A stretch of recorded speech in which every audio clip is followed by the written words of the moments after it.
Hello there, YouTubers. I am back with another washing machine video. Surprise, surprise!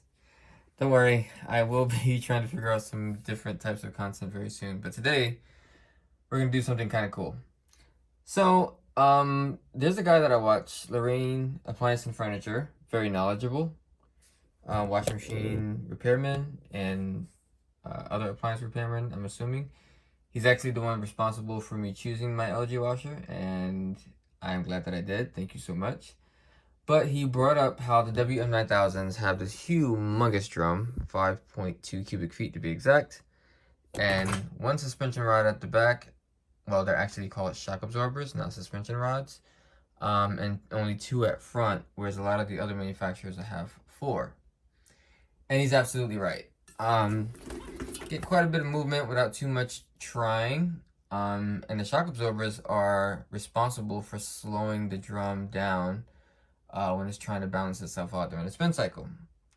So theoretically, the more that you have, the stiffer the drum will be to accommodate those heavier loads a little bit better.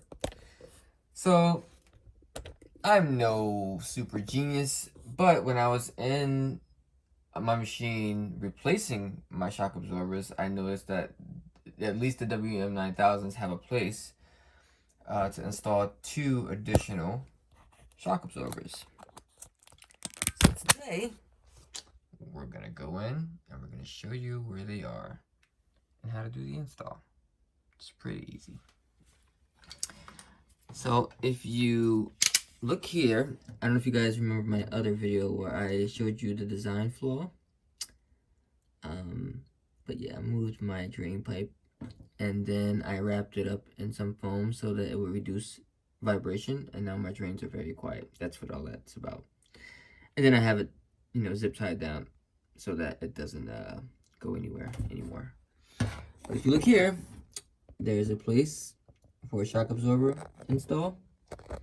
And I'm gonna try and get the slot where it goes onto the drum. I think it's up here.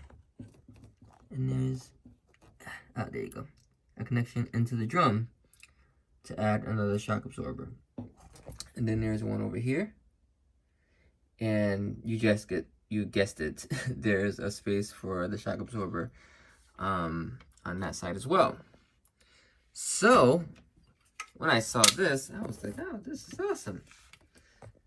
I already obviously did this install, and I've used my machine for a couple of months, I don't know, 6 or 7 months with this done. And it did not make as noticeable of a difference as I thought it would, because I was afraid that if it got too stiff, it was going to try and, grab the chassis and kind of walk the washing machine all over the base, all over my basement. But that didn't happen. I definitely was able to balance loads a little bit faster, a little bit easier. So it's an upgrade that I recommend you guys doing. So without further ado, I'm gonna get the best shot that I possibly can with this, which is not easy. Pretty sure you guys already realized that I'm a humongous amateur. And this light is flickering like crazy. So we're just gonna slide the bottom in that slot like that. Take the regular pins that come with it. You can slide it in the back or the front, doesn't really matter. I don't want to accidentally press.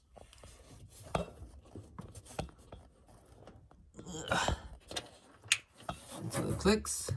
There you go. Bottom is installed. And then you can just kind of fill where the top goes. Actually, I'm gonna put this guy down.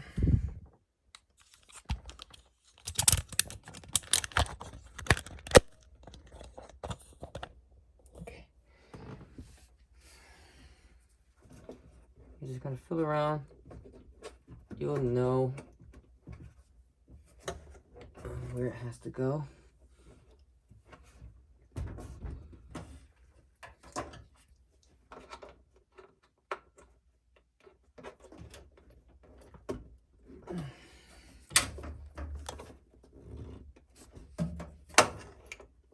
And just slide the pin in. Boom! Easy peasy. And now we're gonna do the other side.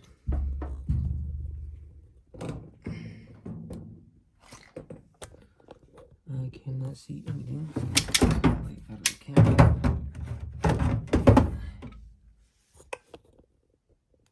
Okay, I think we got a pretty good view.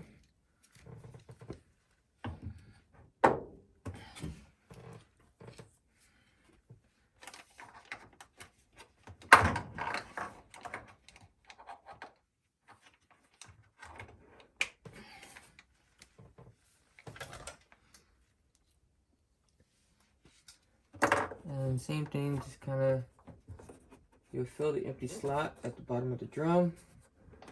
Kind of slide the shock absorber up in there. And it has like this pointed tip. Pause. So it'll like, even if you don't get the suspension, the shock absorber directly lined up with the mounting holes on the back of the drum, this will help, you know, when you slide it into the hole, it'll help guide the shock absorber exactly where it needs to go, making the install very, very easy.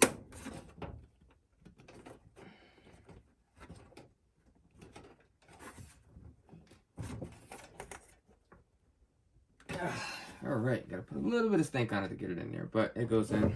And now,